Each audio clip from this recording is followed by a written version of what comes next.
كل سنة وانتوا طيبين. خلاص عيد الأضحى قرب. هو العيد ده مش بتاع بسكوت بس، ما يمنعش ان احنا نعمل حاجة كيوت ولذيذة كده تفرح الأولاد جدا. هنعمل النهاردة بسكوت خروف العيد، شكله لذيذ قوي، أي حد هنقدمه له هينبسط بيه. ده غير طبعا ان طعمه يجنن. عشان نعمله هنحتاج كوباية من الزبدة الطرية، زي ما انتوا شايفين كده لما بنضغط عليها يعني طرية خالص. وهنضيف عليها كوباية سكر بودرة اللي هي 120 جرام، وممكن نقللها الكوباية الا ربع يعني 90 جرام. نحاول نخلط الأول السكر مع الزبدة كده بمعلقة، عشان لما نستخدم المضرب الكهربائي السكر ما يطرش في كل حتة. احنا عايزين الخليط يبقى كريمي وفاتح، فهنضربهم كده تقريبا حوالي دقيقتين، وهنوقف ونلم طبعا الجوانب زي ما احنا متعودين، ونتأكد ان الزبدة والسكر كلهم اختلطوا مع بعض عشان ياخدوا نفس الهشاشة في الضرب بالمضرب الكهربائي. بعد ما بنلمها بنضربها كده تقريبا حوالي دقيقة تانية، وكده الخليط بتاعنا وصل للقوام اللي احنا عايزينه. دلوقتي بقى هنضيف عليها بيضة، والبيضة طبعا تكون بدرجة حرارة الغرفة، يعني لو هي موجودة في التلاجة نطلعها قبلها بفترة.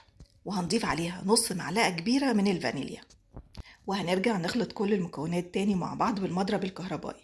طبعا بنخلط بالراحة كده لغاية ما بنوصل للخليط بتاعنا لقوام هش كده وفاتح شوية.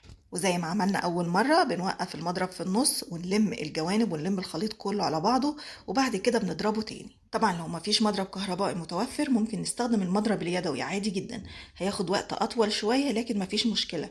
ده ممكن حتى نستخدم إيدينا، بس يعني هنتعب شوية، بس ممكن عادي مفيش مشكلة برضه. بالنسبة للدقيق احنا هنستخدم 3 كوبايات من الدقيق يعني 375 جرام.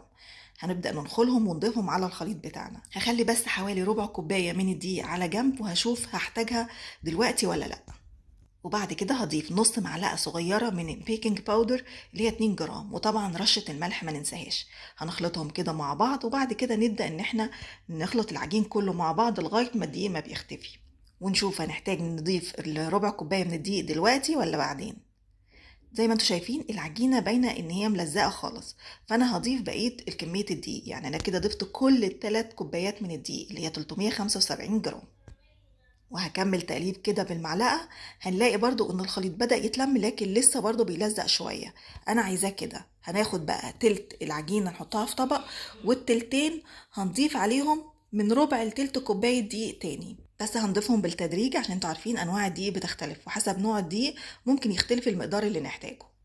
نبدأ بقى نلم العجينة بإيدينا بالشكل ده، احنا ما بنعجنش، احنا بس بنلمها بالطريقة دي لغاية ما الدقيق ما بيختفي تماما ونوصل للقوام اللي احنا عايزينه.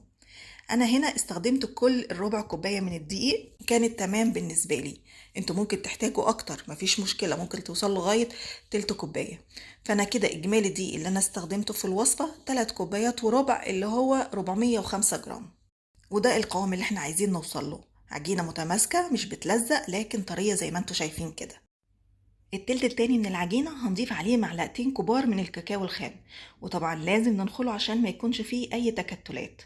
وهنبدأ برضو نعجنها كده بالراحة، اللي هو يعني مش عاجن ان احنا نلمها كده بالراحة بايدينا لغاية ما العجينة تبقى معانا جاهزة بالشكل ده. دلوقتي العجينة بتاعتنا لازم ترتاح شوية في التلاجة، فأنا هحط كل واحدة في كيس بلاستيك أو في بلاستيك راب بالشكل ده، وهدخلهم التلاجة تقريبا من نص ساعة لساعة لغاية ما تتماسك كويس. يعني أول ما تلاقوها اتماسكت كويس تبدأوا بقى تطلعوها على ورقة زبدة أو على كيس بلاستيك تاني. هنبدأ بقى إن احنا نفرد العجينة، هنحط ورقة من تحت وورقة من فوق، وبعد كده نبدأ نفردها بالنشابة. احنا عايزين السمك بتاعها أقل من نص سنتي، اللي هو كام ملي، يعني 3-4 ملي كده تقريبا.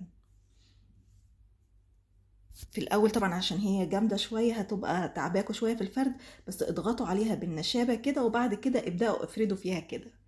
طبعا حاولوا الضغط يبقى واحد في كل العجينه عشان كلها تبقى بسمك واحد على قد ما تقدروا. كده خلاص العجينة تقريبا اتفردت بالسمك اللي انا عايزاه. دلوقتي بقى هجيب القطاعات اللي انا هستخدمها، دول اللي انا هستخدمهم في تشكيل العجينة بتاعتي. لكن انتوا ممكن تستخدموا اي حاجة تانية، يعني ممكن تستخدموا حاجة مدورة بس، يعني ما فيهاش اي اشكال كده او اي رسومات، عادي جدا. هنبدأ بقى نشكل العجينة بالشكل ده وننقلها في الصينية اللي احنا هنخبز فيها. الصينية احنا مش بندهنها اي حاجة عشان البسكوت نفسه فيه كمية مادة دهنية كفاية قوي، بس لما نيجي ننقلها للصينية بننقلها بالراحة كده، ونستخدم حاجة تساعدنا في نقل البسكوت بالراحة عشان مش عايزين الشكل بتاعه يبوظ مننا واحنا بننقله. شايفين السمك بتاع البسكوت؟ هو ده السمك اللي احنا عايزينه. انا هنا مستخدمه قطعات كبيره شويه، انتوا ممكن كمان تستخدموا قطعات اصغر من كده لو تحبوا، عادي برضو مفيش اي مشكله. وده الشكل التاني برضو هنعمل بيه شويه كده. انا فضلت بصراحه الشكل الاولاني ده، هعمل منه حاجه قليله بس عشان اوريكم شكلها هيبقى عامل ازاي. هنجيب بقى العجينة التانية اللي هي بالكاكاو وهنفردها برضو زي ما فردنا أول واحدة بالظبط. طبعا احنا في صيف والجو حر، فلو حسيتوا ان العجينة طريت منكم وانتوا شغالين ومش قادرين تتحكموا فيها، ممكن بعد ما تفردوها كده على ورقة الزبدة تحطوها على طبق أو حاجة وتدخلوها جوه التلاجة تتماسك تاني. أنا هنا شكلت شوية كمان بالشوكولاتة، وبعد كده فردت العجينة تاني، وبعد كده هجيب بقى قطعة صغيرة زي دي، ممكن يبقى غطا ازازة برضو هتفي بالغرض، يعني هتبقى شغالة مفيش مشكلة. ده بقى عشان نعمل الراس بتاعة الخروف. هناخد الدايرة الصغيرة دي وهنحطها في البسكوتة كده من فوق، الجزء اللي من فوق بس، يعني نكون سايبين مسافة صغيرة كده قبلها. البيضة طبعا هنحط عليها اللي بالكاكاو، واللي بالكاكاو هنحط عليها من العجينة البيضة. عشان نعمل الودان بتاعة الخروف بناخد دايرة كده وبنقطع بالسكينة بالشكل ده، شايفين كده. وبعد كده ناخد الجزء ده كده بالسكينة بالراحة ونبدأ نحطه مع الدايرة اللي احنا كنا حاطينها من الأول بالطريقة دي، ونلزقهم أو يعني نخليهم يمسكوا مع بعض كده شوية، نضغطهم مع بعض كده شوية. وحتة تانية كده من العجينة نعملها كأنها رجل ونحطها من تحت بالشكل ده. وبعد كده نجيب عصاية من عصيان اللي هي الشيش طاووق ونبدأ نعمل فتحتين من فوق كده في الدايرة الصغيرة كأنها العين يعني. هوريكم واحدة عن قرب اكتر. شايفين بنقطع العجينة ازاي عشان تدينا شكل الودان يعني على قد ما نقدر، وبنلزقها كده في الدايرة التانية ونضغط عليها كده بحيث ان هما يمسكوا في بعض كده شوية. للرجل احنا بناخد حتة من العجينة وبنحاول نخلي ليها سن كده كأنها مثلث كده شوية، من تحت عريضة ومن فوق رفيعة شوية، وبنحطها بالشكل ده. وبعد كده بنعمل العين بعصاية الشيش طاووق زي ما انتوا شايفين. لو عايزين بقى نديها الوان اكتر ممكن ناخد حته من العجينه البيضه ونحطها في العينين دي، نعملها صغنونه كده ونحطها. وده كده شكلهم بعد ما خلصت التشكيل. شكلهم لذيذ جدا، وعايزه اقول لكم الاولاد هينبسطوا قوي لو اشتغلوا معاكم في تشكيلهم. بعد ما بنخلص التشكيل بندخلها التلاجة تقريبا 10 دقايق ربع ساعه قبل ما ندخلها الفرن. الفرن تكون سخنه على 180، بتدخل بتاخد تقريبا من 12 ل 20 دقيقه، يعني من اول 12 دقيقه نبدا نتابعها لغايه ما نلاقيها خدت اللون الحلو ده، لون ذهبي كده من تحت والجناب حاجه بسيطه، مش بنخليها تاخد لون جامد قوي من فوق. لما بنخرجها من الفرن ما بنحركهاش خالص لغاية ما تبرد، ممكن نحط كده الصاج نفسه على شبكة او حاجة عشان تبرد كويس. شايفين شكلها جميل قد ايه، واخده لون حلو قوي من تحت ومن الجناب، يعني بجد تحفة. قولولي بقى ايه اكتر شكل عجبكم، الشكل ده ولا الشكل التاني اللي هو المدور اكتر ولا اللي بالشوكولاتة؟